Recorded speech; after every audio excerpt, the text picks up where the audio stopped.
Thanks for watching. Like, share, and subscribe to Hunt by SDP for more educational contents and admission related important updates. Thank you. Hello everyone, welcome to my channel. আশা করি তোমরা সবাই ভালো আছো এবং সুস্থ আছো। এই ভিডিওতে কথা বলতে যাচ্ছি কুয়েট অ্যাডমিশনের 2024-25 সেশনের কিছু জরুরি আপডেট নিয়ে। কুয়েটের ফোর্থ কল বা ফোর্থ মেরিট লিস্টের আপডেট রয়েছে, যেটি তারা অফিসিয়ালি পাবলিশ করেছে।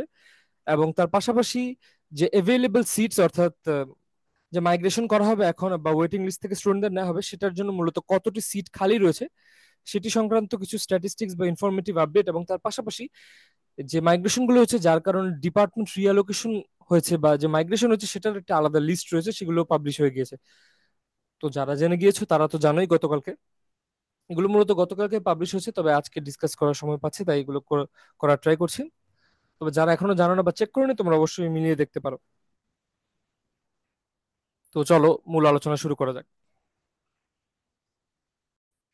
স্ক্রিনে তোমরা যদি দেখো, দেখা যাচ্ছে যে কুয়েটের ওয়েবসাইটে গতকালকে 17 এপ্রিল দুটি নোটিশ তারা দিয়েছে, যার মধ্যে অ্যাভেলেবল সিটস এবং এখানে দেখা যাচ্ছে ডিপার্টমেন্ট রিঅ্যালোকেশনের মেরিট ওয়াইজ ফোর্থ কলের নোটিশ তারা বেশ আগেই দিয়েছিল মার্চ মাসে। তবে যেহেতু ডেটটি বেশ কাছাকাছি চলে এসেছে, এপ্রিলের 22 তারিখ, তাই এটি আমি চিন্তা করলাম কিছুটা আবার রিমাইন্ডার দিয়ে নেওয়া যাক, যাতে তোমরা তোমাদের পেপার ওয়ার্কস গুলো কমপ্লিট করতে পারো এবং যারা তোমরা সিলেক্টেড হবে ইভেন্চুয়ালি তাদের জন্য প্রসেসটা সহজ হোক।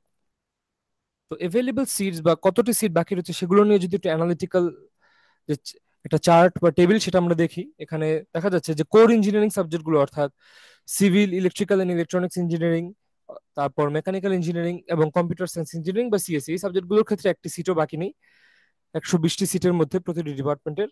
তারপর রয়েছে ইসি, ইলেকট্রনিক্স এন্ড কমিউনিকেশন, এখানেরও কোনো সিট বাকি নেই। আইইএম এর ক্ষেত্রেও সিট বাকি নেই। তার পরবর্তীতে যদি দেখি আমরা ইএসসি অর্থাৎ এনার্জি সায়েন্স এন্ড ইঞ্জিনিয়ারিং, এখানে একটি সিট রয়েছে। তার পরবর্তীতে বায়োমেডিকেলেও কোনো সিট নেই। তারপর ইউআরপি অর্থাৎ আরবান অ্যান্ড রিজিওনাল প্ল্যানিং, এখানে বেশ কিছু সিট রয়েছে, 60টির মধ্যে 59টি সিটই অ্যাভেলেবেল, একটি সিট হয়তো বা ফিল আপ বিভিন্ন মাইগ্রেশনের কারণে মূলত হয়েছে। এবং তারপর লেদার ইঞ্জিনিয়ারিং এর 60টি সিটের মধ্যে 60টি সিটই খালি। তারপর টেক্সটাইলের ক্ষেত্রে 60টি সিটের মধ্যে থেকে 56টি সিট অ্যাভেলেবেল। এবং বিইসিএম অর্থাৎ বিল্ডিং ইঞ্জিনিয়ারিং এন্ড কনস্ট্রাকশন ম্যানেজমেন্টের মধ্যে থেকে 8টি সিট মাত্র ফিল আপ হয়েছে, অর্থাৎ 52টি সিট এখন অ্যাভেলেবেল। এছাড়া মেটেরিয়াল সায়েন্স ইঞ্জিনিয়ারিং বা এমএসসির ক্ষেত্রে 8টি সিট খালি রয়েছে, অর্থাৎ 52টি সিট অ্যাভেলেবেল আর নেই, এটি ফিল আপ হয়ে গেছে। অর্থাৎ ইঞ্জিনিয়ারিং এবং ইউআরপি কে মিলিয়ে যদি আমরা সিট গণনা করি, তাহলে এখানে কাউন্ট করে দেখা যাচ্ছে যে 236টি সিট এখনো অ্যাভেলেবেল। এবং সেই সঙ্গে আর্কিটেকচার বা স্থাপত্য ডিপার্টমেন্টকে যদি আমরা অ্যাড করে নিই, তাহলে 25টি সিট অ্যাভেলেবেল রয়েছে 40টি সিটের মধ্য থেকে। অর্থাৎ ইন টোটাল 261টি সিট রয়েছে ইনক্লুডিং আর্কিটেকচার। তার পাশাপাশি তারা তাদের ওয়েবসাইটে এই ডিপার্টমেন্ট অ্যালোকেশন বা রিঅ্যালোকেশনের এই লিস্টটি তারা দিয়েছে, যেখানে রোল নাম্বার অনুযায়ী হয়তো বা অনেকের ডিপার্টমেন্ট চেঞ্জ হয়ে গিয়েছে। আপাতত কে কোন ডিপার্টমেন্টে রয়েছে তোমরা অবশ্যই রোল দেখে চেক করে নিতে পারো। আগে কারো যদি এক ডিপার্টমেন্ট থাকে এখন অন্য ডিপার্টমেন্ট হচ্ছে কিনা সেটাও তোমরা চেক করতে পারবে। আবার এছাড়া ড্যাশবোর্ডেও মোস্ট প্রবাবলি তোমাদের সেই আপডেটটা আপগ্রেড করে দিবে তারা তাদের ওয়েবসাইটের মাধ্যমে। এছাড়া কুয়েটের ফোর্থ কল রিলেটেড যে নোটিশটি সেটা একটু তোমাদের সঙ্গে কথা বলে নেই, যেখানে বলা হয়েছে যে মেধাক্রম 3001 থেকে 4000, অর্থাৎ মেরিট পজিশনের এই 3001 থেকে 4000 পর্যন্ত, এবং পার্বত্য চট্টগ্রাম ও অন্যান্য জেলার ক্ষেত্রে অন্যান্য মেধাক্রমের জন্য 11 থেকে 14 র্যাঙ্কে যারা রয়েছে সংরক্ষিত আসনের বেলায়। এবং আর্কিটেকচারের ক্ষেত্রে 241 থেকে 400তম যারা, তাদের তাদের সবাইকে রিকোয়েস্ট করা হয়েছে যে এই 22 এপ্রিল 2025 সকাল 9টা থেকে দুপুর 1টার মধ্যে, এর মধ্যে অবশ্যই সবাই তো নিশ্চয় যাবে না বা ভর্তি হবে না, কারণ কেউ কেউ হয়তো বা অন্য জায়গায় চান্স পেয়ে গিয়েছে, কেউ বা হয়তো বা অন্যান্য বিভিন্ন ইঞ্জিনিয়ারিং এ বা ইউনিভার্সিটি গুলোতে হোক, কেউ আবার হতে পারে যে দূরের সাবজেক্ট পছন্দ না হলে কৃষি ইউনিভার্সিটি গুলোর মধ্যে কোনো একটা ভর্তি হয়ে যেতে পারে। কৃষি রেজাল্টও দিয়েছে সম্প্রতি।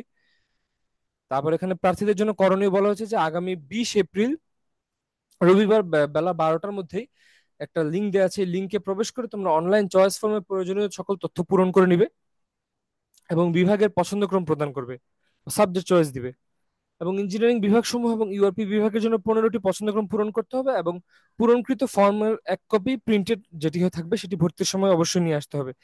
তারপরের দিন 23 তারিখ তোমরা বুধবার প্রাপ্ত বিভাগ থেকে ভর্তির জন্য নির্ধারিত ফি 12,000 টাকা বিশ্ববিদ্যালয়ের জনতা ব্যাংক কুয়েট কর্পোরেট শাখায় বিকাল 3টার মধ্যে দিতে হবে। এছাড়াও কোনো প্রার্থী স্বাস্থ্য পরীক্ষা শেষে একই দিন চাইলে 22 এপ্রিলের মধ্যেও টাকা দিয়ে দিতে পারবে। তো তোমরা অবশ্যই তোমাদের পেপার ওয়ার্ক গুলো রেডি রাখবে। এখানে অনেক কিছু চাওয়া আছে, এসএসসি এইচএসসি বিভিন্ন গ্রেড শিট বা ট্রান্সক্রিপ্ট, তারপরে টেস্টিমোনিয়াল বা প্রশংসাপত্র, এবং স্পেশালি রিসেন্ট পাসপোর্ট সাইজের ছবি, এবং তার পাশাপাশি স্বাক্ষর সম্বলিত ভর্তি পরীক্ষার প্রবেশপত্র। এই জিনিসটা খুবই ইম্পর্টেন্ট। নিশ্চয়ই তোমাদেরকে কুয়েট অ্যাডমিট কার্ড দিয়েছিল অনলাইন, এবং সেগুলোর যে কোনো একটা কপি তোমরা প্রিন্ট করে নিয়েছিলে। সেখানে ইনভিজিলেটর যে স্যার বা ম্যাম বা গার্ড যিনি ছিলেন, উনি সাইন করেছেন হয়তোবা। এটা অবশ্যই তোমরা সেভ রাখবে, এটা যাতে না হারায় চেষ্টা করবে। হারিয়ে গেলেও হয়তো বা কোনো মানে সমস্যা হওয়ার কথা না, কারণ তোমার নাম, রোল বা ড্যাশবোর্ড দিয়ে বাকি প্রুফ তো তারা দেখবেই। তবে এটা যাতে কোনোভাবে না হারায়, এটা তার যেহেতু ওনারা চেয়েছে, তো এটাকে অ্যাজ আ ব্যাকআপ তোমরা অলরেডি একটা সেম জায়গায় সেফ ভাবে রেখে দাও। এছাড়া যাদের কোটার বিভিন্ন কাগজপত্র রয়েছে, তারা এই এই পয়েন্টগুলো অবশ্যই খেয়াল করে নিবে। এছাড়া বিভিন্ন ধরনের স্বাস্থ্য পরীক্ষা হবে, ব্লাড গ্রুপ টেস্ট থেকে শুরু করে আরো বিভিন্ন ধরনের পরীক্ষা। বা দৃষ্টি বা শ্রবণ শক্তির কোনো ত্রুটি আছে কিনা এগুলো হয়তো চেক করে দেখবে তারা। এগুলো তোমরা অবশ্যই দেখে নিও। আর এখানে বিভিন্ন আরো প্রয়োজনীয় তথ্য দেওয়া হয়েছে, যে অটো মাইগ্রেশন রিলেটেড কথা, যে অটো মাইগ্রেশন কখন থেকে কখন চালু থাকবে। তবে একটা জিনিস, অটো মাইগ্রেশন প্রক্রিয়া একবার বন্ধ করলে কিন্তু আর চালু করতে পারবে না। অর্থাৎ তোমরা যদি একদম শিওর থাকো যে যে সাবজেক্টটি পেয়েছো এটাতে তুমি হ্যাপি বা স্যাটিসফাইড, আর পরবর্তীতে মাইগ্রেশন না হলেও তোমার চলবে বা তোমার প্রয়োজন বোধ করছো না, তখন তুমি অটো মাইগ্রেশনটা অফ করতে পারবে। তবে যদি এরকম কোনো সিদ্ধান্ত না থাকে, তাহলে অটো মাইগ্রেশন অপশনটা অফ না করে অন রাখাটাই ভালো। আর কোনো ধরনের সমস্যা বা কমপ্লিকেশনস হলে এখানে অফিস টাইমে হেল্পলাইন নাম্বারে তোমরা যোগাযোগ করতে পারবে। এই ছিল কুয়েট অ্যাডমিশন রিলেটেড ওভারঅল কিছু কথাবার্তা এবং কিছু রিসেন্ট আপডেট, যেগুলো গতকালকেই তারা আপলোড করেছে তাদের ওয়েবসাইটে। আশা করি ভিডিওটি তোমাদের কাজে লাগবে, যারা এই রেজাল্টগুলোর অপেক্ষা করছিল, এবং বিশেষ করে কতটি সিট অ্যাভেলেবেল রয়েছে সেটার একটা ডিটেইলড একটা ইনফরমেশন পেয়ে সামনে দেখাবে আরো অন্যান্য ভিডিও নিয়ে, আরো বিভিন্ন ধরনের আপডেট নিয়ে। কুয়েট হোক বা অন্যান্য ইউনিভার্সিটি হোক, সকল ধরনের ইম্পর্টেন্ট ভিডিওর জন্য এবং অ্যাডমিশন রিলেটেড আপডেটের জন্য তোমরা আমার চ্যানেলটি অবশ্যই সাবস্ক্রাইব করে রাখতে পারো। ধন্যবাদ সবাইকে।